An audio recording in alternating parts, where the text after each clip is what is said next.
Glenwood Community Center, Decatur, Georgia. Thursday morning, 9:10. Nora Whitfield crossed the lobby in a charcoal blazer and leather portfolio, her assistant 2 steps behind her. The center smelled like industrial cleaner and old carpet. She had been in worse buildings. She had not expected to stay long. The director of Parks and Recreation, a man named Gerald Oakes, met her at the elevator. He walked her through the second-floor corridor toward the multi-purpose room where the renovation assessment would happen. The hallway had a water stain on the ceiling tile shaped like the state of Florida. Someone had taped a child's drawing of a sunflower over the corner of it. Calvin Mercer was on a ladder in the multi-purpose room when they came in, replacing a fluorescent tube. He was in work pants and a gray shirt with the sleeves pushed to the elbows. His tool belt sat on the folding table below him. Oakes made the introduction to no one in particular. Whitfield looked at her portfolio. She looked at the drop ceiling and the linoleum and the folding chairs stacked along the wall. She had already seen enough. She turned to Oakes. This space does not meet the program threshold for the Whitfield Foundation grant. I think Mr. Mercer's time would be better spent elsewhere. She glanced once at Calvin on the ladder. We will not be moving forward with Glenwood. She turned and walked out. Calvin came down from the ladder. He did not say anything. He picked up the old fluorescent tube from the table and carried it to the waste bin by the door and set it down carefully so it would not break. He went back to the table and picked up his tool belt and buckled it. Oakes stood in the doorway and looked sorry in the way that administrators look sorry when the decision was never theirs. Calvin said, I'll finish the back hallway lights before noon. He went back to work. The center closed at 6 on Thursdays. Calvin stayed until 6:45 finishing the inventory list for the electrical supply order. He wrote in a small spiral notebook with a mechanical pencil. His handwriting was even and small. He had been writing supply orders in the same handwriting since he was 26 years old and a staff sergeant requisitioning parts for forward operating base generators in Kandahar. He locked the supply closet and walked down to the parking lot where his truck sat under the one working security light. It was a white Ford F-150, 12 years old, with a crack along the bottom of the passenger side windshield that he had been meaning to fix for 7 months. He drove 20 minutes north to DeKalb Elementary and pulled up to the aftercare entrance at 7:07. The teacher on duty waved from the door. His daughter came out in a purple jacket with her backpack on and a paper bag in her arms. She was 8 years old. Her name was Lily, but he had called her Peanut since she was 4 months old, and it had stuck the way some things stick when you say them in the dark next to a crib at 3 in the morning and mean them completely. She climbed into the cab and put the paper bag on her lap. Dad, we made cornbread. He looked at the bag. Is it any good? Miss Torres said it was the best in the class. Miss Torres made it with you. Lily considered this. She said I measured. He pulled out of the lot. She unfolded the top of the bag and pulled out a square of cornbread wrapped in wax paper and held it out to him while he drove. He took a piece. It was warm still. It was good. They stopped at a red light on Candler Road. Dad, what's a threshold? He looked at her. Where'd you hear that word? She shrugged in the way she shrugged when she had heard something she wasn't supposed to hear and knew it. A threshold is the line you have to cross to get somewhere that matters, he said. Sometimes people decide you haven't crossed it yet. She chewed her cornbread. That seems like something people get wrong a lot. He drove through the green light. It can be. Calvin Mercer had been the facilities director at Glenwood Community Center for 3 years. Before that, he had spent 11 years in the Army Corps of Engineers. Before that, he had grown up in Decatur in a house on Fayetteville Road with a mother who taught 4th grade and a father who fixed boilers for the school district and believed that a man who could make a broken thing work again was as necessary as any man alive. His wife, Denise, had died 22 months ago. Pancreatic cancer, fast and without warning, the kind that gives you 4 months from diagnosis to funeral and does not apologize for the schedule. Lily had been 6. She had understood that her mother was gone before she had fully understood what gone meant. Calvin thought that was probably the hardest kind of understanding a person could carry. He had not gone back to the Corps after Denise. He had taken the job at Glenwood because it was 8 minutes from Lily's school, and it did not require him to travel, and the work was the kind of work his hands already knew. He was good at it. That part had not changed. Nora Whitfield drove back to the Whitfield Foundation offices in Buckhead and sat at her desk with the Glenwood file open in front of her and did not read it. Her assistant brought her a coffee she did not drink. She had a 4 o'clock with the board liaison and a 5:15 with the grant review committee, and she had not eaten since 7 that morning. She was 39 years old and had run the Whitfield Foundation's Community Development Division for 6 years, since her father stepped back from day-to-day operations. The foundation had disbursed $42 million in that time to facilities, programs, and infrastructure across metro Atlanta. She knew what a building could do for a neighborhood, and what a neighborhood looked like when no one put a building in it. She also knew that the multi-purpose room on the second floor of Glenwood Community Center had a water-stained ceiling, 40-year-old linoleum, and fluorescent lighting that a maintenance man had been replacing by hand on a Thursday morning. She knew that the square footage did not meet the program density requirement for the Community Health Initiative grant. She knew her numbers, and her numbers had said no. She did not know the maintenance man's name. She had not asked Oakes for it. She had used the phrase Mr. Mercer once because Oakes had used it, and she had not thought about it again until she was on I-85 in traffic, and she could not explain why she was thinking about it now. He had not said anything. That was the part she kept returning to. He had come down from the ladder. He had set down the old bulb carefully. He had said he would finish the back hallway lights by noon. He had gone back up. She did not know what she expected. She had delivered determinations before. People argued, or they looked away, or they asked for a reconsideration timeline. No one had ever simply gone back to work. She closed the file. She opened her laptop and searched for Glenwood Community Center, Decatur, GA. Friday morning, Calvin was in the mechanical room replacing a corroded gate valve on the secondary water line when his phone buzzed on the concrete floor beside his knee. It was Gerald Oakes. He wiped his hands on a shop rag and answered. "The foundation called back," Oakes said.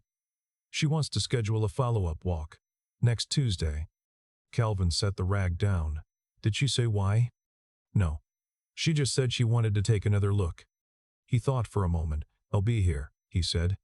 He picked up the pipe wrench and went back to the valve. Tuesday came gray and damp. The kind of April morning in Georgia that can't decide whether it's still winter.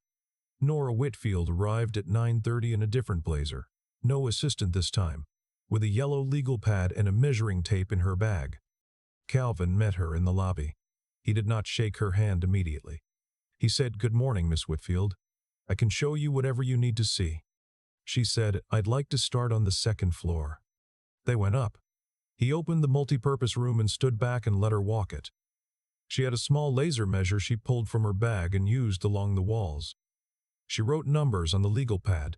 He did not explain anything she had not asked. She stopped in the far corner by the window. From here you could see the back parking lot and the small paved basketball court and, past the chain link, the backyards of the houses on the next street. 3 houses had garden beds. One had a chicken coop. She said, "How long have you been here?" 3 years in September. She wrote something. What was this room used for before the renovation grant fell through? After-school tutoring Monday through Thursday. Saturday morning GED prep, and a grief support group the second and fourth Friday of every month. She looked up from the legal pad. He said, "The grief group moved to a church on Snapfinger Road. The tutoring split between here and the library on Memorial Drive. They lost 12 kids in the transition. Some of them came back, some didn't." She looked at the window. He said nothing further. He had learned a long time ago that some information only does its work if you let it sit. After a moment, she said, "The square footage still doesn't meet the threshold for the community health program." "I know," he said. She wrote something else on the legal pad. She looked up. "I'd like to see the rest of the building." He showed her the rest of the building. The gymnasium on the first floor had a warped section of hardwood floor near the east baseline, where a pipe had sweated beneath it for 2 winters before anyone caught it. Calvin had sistered new joists and relayed 7 boards himself the previous spring. You could see where the new wood met the old by the color. He had not refinished the whole floor because the budget hadn't allowed it. Nora crouched down and ran her hand along the seam. "You did this," she said. It was not a question. He said, "It was either that or close the gym for the summer." She stood. "What does the gym run?" "Youth Basketball League, Tuesday and Thursday evenings. Seniors chair yoga Monday and Wednesday mornings. Open gym on weekends when we have a volunteer supervisor." She looked up at the backboards. One of them had a small crack in the fiberglass backboard on the near end. The net on the far basket had been replaced recently. You could tell by the white against the gray of the old hardware. She said, "The net's new. A kid tore it down in January." He said it the way a person says something they have said to themselves more than once. She wrote on the legal pad. On the way back through the corridor, they passed a bulletin board dense with flyers, English classes on Tuesday mornings, a food pantry schedule, a sign-up sheet for a community garden plot waiting list, 23 names, the last few written in pencil at the bottom where the sign-up line had run out, and someone had added ruled lines by hand. Nora stopped. She counted the names. 23, she said. 23 on the list, he said. 11 plots out back. She looked at the list. The bottom 4 names were written in a child's handwriting. She touched the edge of the paper. He said, "The kids in the after-school program wanted to sign up their families." She let go of the paper. She looked at the hallway for a long moment. Then she looked at him. She said, "I owe you something." He waited. She said, "When I was here last Thursday, I said your time would be better spent elsewhere." That was a poor way to say what I meant to say, and honestly, I am not certain what I meant to say was correct either. He looked at her directly, the way he had learned to look at a situation before deciding what it required. He said, "I appreciate you coming back, Miss Whitfield." That was all. She nodded once. She put the cap on her pen. The thing she did not know, standing in that hallway with a legal pad and a laser measure, was that Calvin Mercer held a patent. It was a structural anchoring system he had designed in 2019 for rapid assembly emergency shelters, the kind deployed after hurricanes and floods, when the ground is soft and the timeline is 72 hours and you cannot afford a foundation failure. He had developed it at the end of his last deployment, refined it at home on weekends for 2 years, and filed the patent 18 months before Denise was diagnosed. He had licensed it to a disaster relief nonprofit and 2 federal contractors. He had never told anyone at Glenwood. He had not told Gerald Oakes. The royalty income sat in a separate account he had opened the day the first licensing check cleared, with Lily's full name on the joint title and a note in the file folder in his filing cabinet at home that said simply, "For later." She also did not know that FEMA's regional infrastructure coordinator, a man named Arthur Greer, had been trying to reach Calvin for 6 weeks. Greer wanted him on an advisory panel for emergency shelter standardization across the Southeast. Calvin had replied once to say he needed time to consider it. He had not replied again. He was not hiding, he was just where he was. Nora Whitfield called Gerald Oakes at 4 o'clock that afternoon. She said, "I want to revisit the Glenwood assessment. I'm not making any commitments on the community health grant, because the square footage is a genuine constraint, and I won't pretend otherwise. But I think we may have overlooked a secondary track. The foundation has a facility resilience program that doesn't carry the same density threshold. I'd like to explore whether Glenwood qualifies." Oakes was quiet for a second. He said, "That would mean a lot to this building." She said, "I'll need to pull the structural reports. Does the facility director have documentation on the deferred maintenance and the repairs he's made?" Oakes said, "Knowing Cal, he's got a binder." She said, "Good, I'll be in touch by Thursday." She set the phone down. She looked at the Glenwood file, which she had reopened on her desk and not closed again since Tuesday morning. The binder existed. It was 2 inches thick, organized by system, electrical, plumbing, structural, HVAC, with dated entries, cost records, and photographs. Every repair Calvin had made in 3 years was in it, noted in the same small handwriting as the supply order notebook. Nora sat with it in the foundation conference room on Thursday morning. Her program officer, a woman named Diane Park, sat across from her with a second copy. Diane said, "This is meticulous." Nora turned a page. Photo of the repaired gym floor joists, date stamped, before and after. Photo of the secondary waterline valve with the corroded section laid on a concrete floor beside the new part for comparison. Notes on labor hours. Notes on what he had done himself versus what he had contracted out and why. Diane said, he's been doing the work of a facilities manager and a structural assessor simultaneously. Nora said, yes. Diane said, on a community center salary. Nora looked at the photo of the gym floor. She thought about the 23 names on the garden plot list. She thought about the grief support group that had moved to a church on Snapfinger Road and the 12 kids who hadn't come back from the library transition. She said, pull the resilience program criteria. I want to see where this building lands. The phone call came on a Friday morning. Calvin was in the back parking lot repainting the boundary lines of the basketball court with a roller on an extension pole. The weather had finally held 2 dry days in a row and he had been waiting since March. He answered without taking the roller out of the pay tray.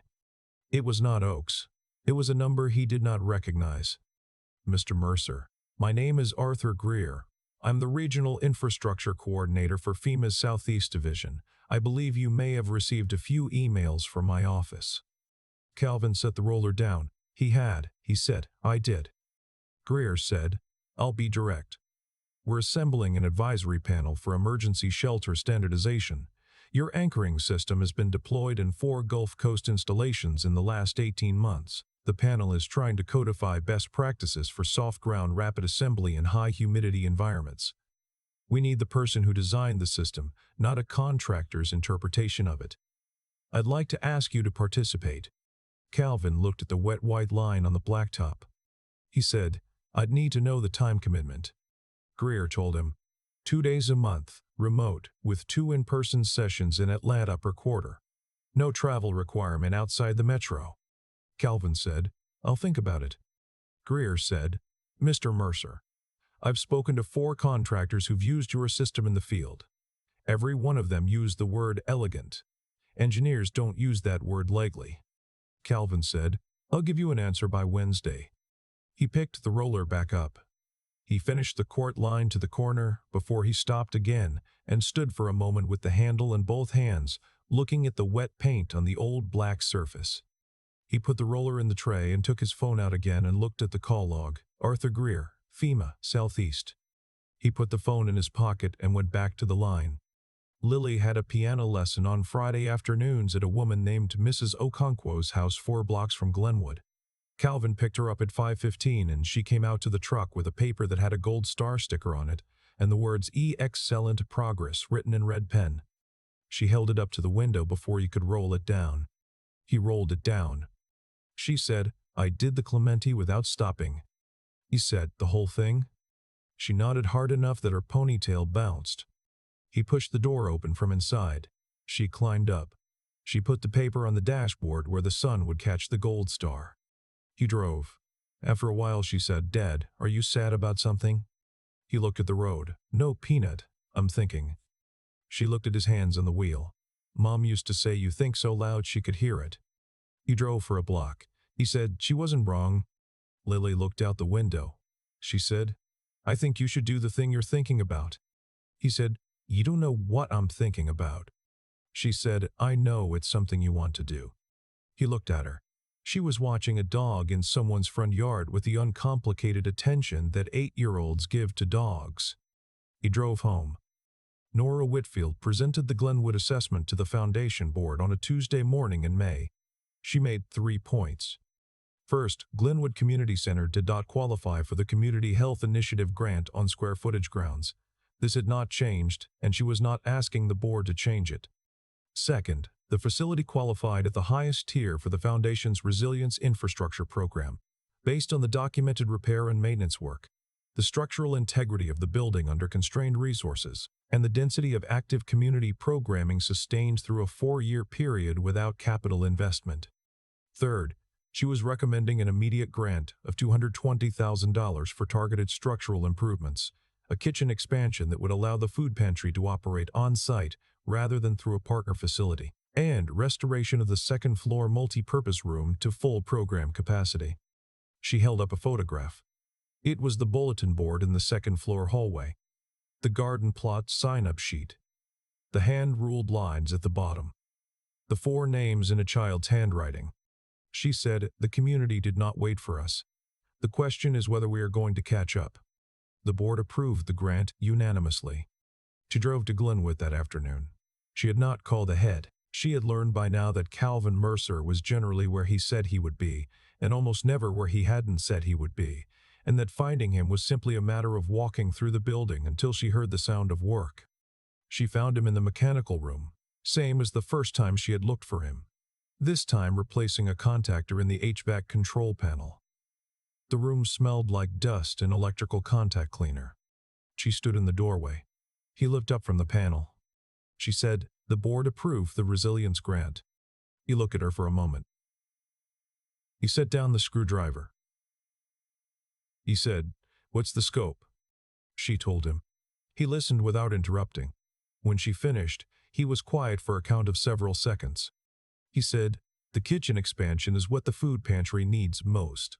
If we can run the pantry in-house, we stop losing families between partner transitions." She said, "I know. That's why it's in the scope." He looked at the panel and then back at her. He said, "I'll need to see the structural specs before anyone starts on the second floor.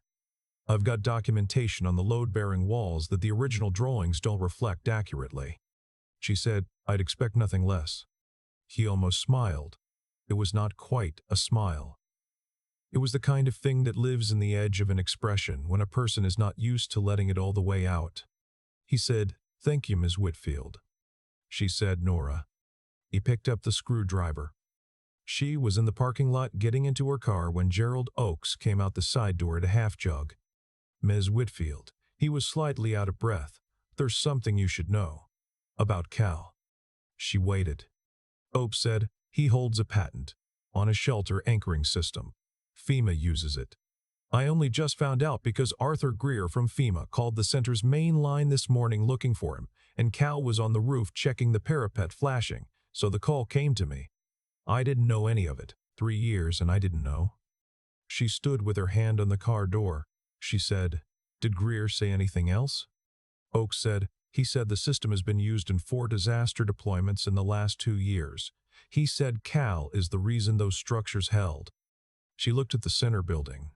3rd floor parapet, north face, a man in work pants and a gray shirt moving along the roofline with a flashlight, checking the flashing at the corner where the old sealant had cracked over winter. She thought about the first time she had stood in that building and said his time would be better spent elsewhere. She got in the car. She sat for a moment. She did not leave. After a while, she got back out and walked to the side entrance and went up the stairwell to the roof access door and pushed it open. The rooftop was gravel ballast and black membrane, flat except for the mechanical equipment housings and the low parapet at the edge. The city opened out to the north, water towers and treetops in the gray distance of downtown. Calvin was at the far corner with a tube of sealant and a putty knife, working the cracked joint methodically. He heard her footsteps on the gravel and turned. She said, "I just spoke to Gerald. He told me about the FEMA work. About the patent." He looked at her and then back at the joint. He ran the putty knife along the bead. She said, "You designed a structural system that has kept people safe in 4 disasters. And you've been sealing parapets on a community center budget without telling anyone." He said, "The parapet needs sealing. The shelter system needs sealing too. They're the same work." She watched him run the knife clean. She said, "Arthur Greer wants you on an advisory panel." "I know. Are you going to do it?" He pressed the sealant smooth with his thumb, a careful, even pressure along the whole length of the joint. He pulled his thumb back and looked at the bead. He said, "Lily told me I should do the thing I'm thinking about." Nora said, "How old is she?" "8." She looked out over the roofline at the city. Calvin said, "She's usually right." Nora Whitfield called her father that evening from her car in the Foundation parking garage. She did not trust herself in an office building for this call. Her father, Hugh Whitfield, answered on the second ring the way he always answered, with the faint sound of the television being muted. She said, "Dad, tell me about the Meridian Street fire." He was quiet for a moment. "That was 2011, Nora." "I know. Tell me." He said, "It was February. One of the warehouse conversions on the south end caught at about 2 in the morning. We had 3 units there. The roof went fast. There was a man, a firefighter, not from our house. He had come in from a mutual aid call. He went in twice on a floor that should not have held anyone. brought out a woman who was unconscious in the back stairwell. Came back for her dog. The dog was a beagle. It was not a relevant dog. We gave him a commendation. He was back on shift 3 days later. She said, "Do you remember his name?" Her father said, "Mercer, Calvin Mercer. He was a staff sergeant before the fire service. He worked out of Station 12. She sat in the parking garage. The overhead fluorescent above her car had a slow flicker. Her father said, "Nora, what did you do?" She said, "I told him his time would be better spent elsewhere." Her father was quiet. Then he said, "You drove back, though?" She said, "Yes." He said, "Then go finish it." She did not go to Glenwood the next morning. She drove to a kitchen supply store on Buford Highway and spent 45 minutes with a catalog and a floor plan she had photographed on her phone, marking the equipment that would fit the pantry expansion. She texted the list to Diane Park with a note that said, "Start the procurement process. Don't wait for the structural review.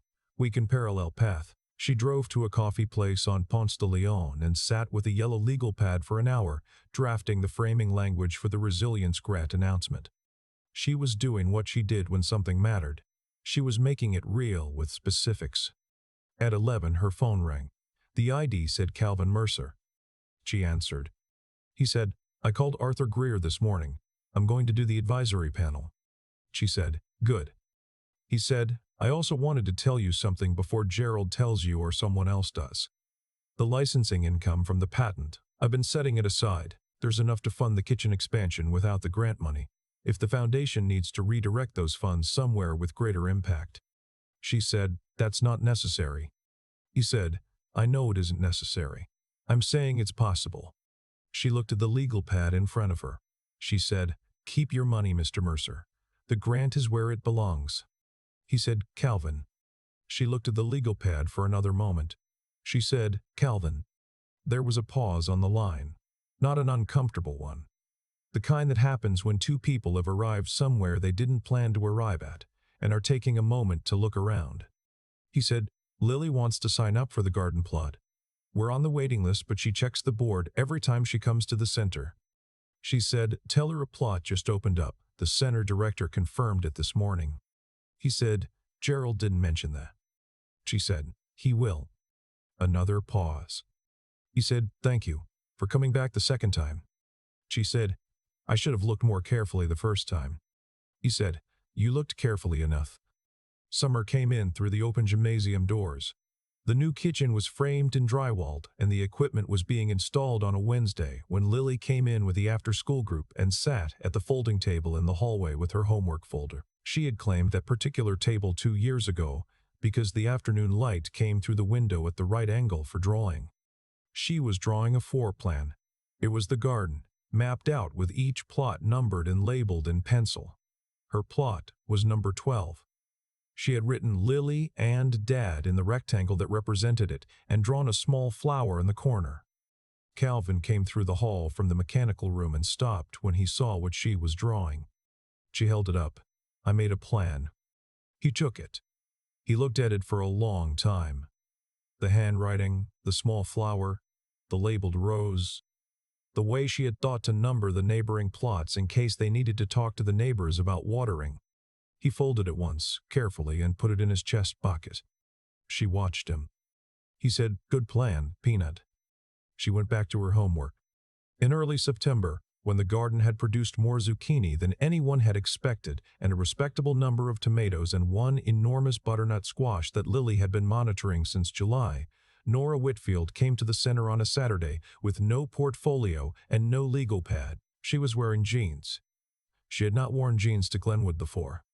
She found Calvin in the garden with Lily, who was attempting to carry the butternut squash without dropping it, which required both arms and her full concentration. Nora crouched down next to her. She said, "That is a serious squash." Lily said, very carefully, without looking up from the squash, "I know." Calvin was beside them. He was not doing anything in particular. He was just there, in the way that fathers are there when something matters to their children.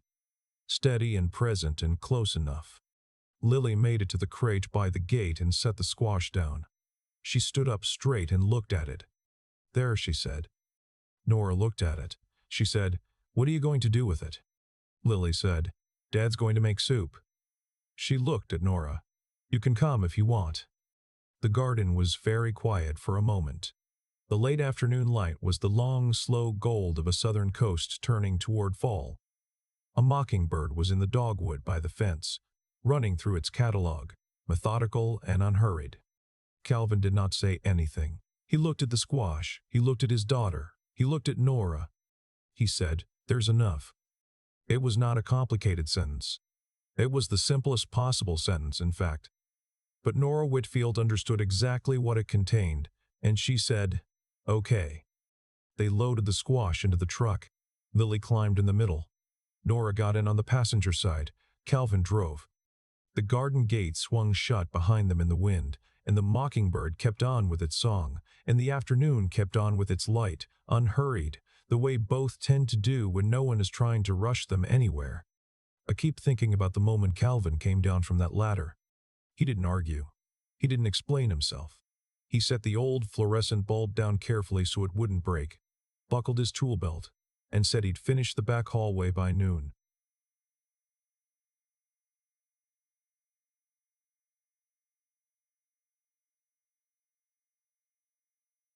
That's it. A woman had just told him his time would be better spent elsewhere, in his own building, in front of his own director, and he went back to work. I've met people who would have spent the next 3 days angry about that. I've been that person. But Calvin had something I think a lot of us lose somewhere between our 20s and our 40s, and it's harder to name than it looks. It's not patience exactly. It's more like a kind of moral steadiness, the kind where you know what you're doing and why you're doing it, and someone else's bad assessment of it doesn't change the facts on the ground. The grief group still needed a room. The 12 kids who got lost in the library transition were still worth finding again. The gate valve was still corroded. The work was still the work.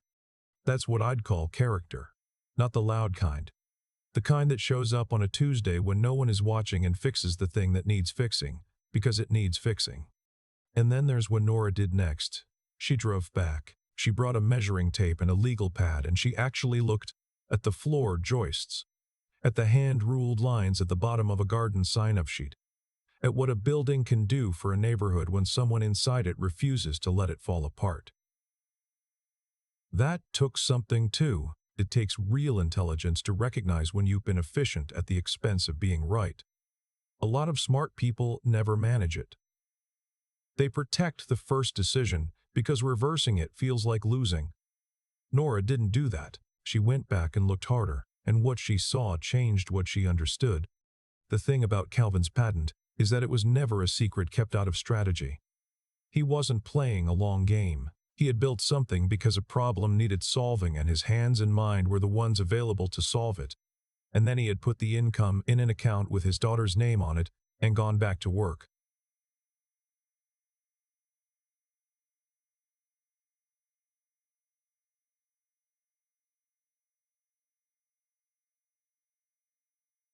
That's not modesty. That's a particular kind of discipline. The kind that comes from knowing that the point is never the recognition, it's the thing itself. The system held in 4 deployments because it was designed to hold. That was enough. I think about Lily handing him the garden plan she'd drawn, the labeled rose, the small flower in the corner of her plot. He folded it once and put it in his chest pocket and said, "Good plan, Peanut." He didn't make a big moment of it, but he kept it. That's the thing about people who have real endurance. They hold the small things carefully because they know the small things are actually the whole thing. What happens to people like Calvin is not luck. It's consequence. When you show up honestly, day after day, doing the work in front of you without waiting to be seen, eventually you are seen, and what's visible is worth seeing. That's not a promise the world makes easily, but I believe it's a pattern, not magic, just cause and result, stretched over time in a building on a Tuesday morning in Decatur, Georgia. The squash grew because someone tended it. That's all. That's everything.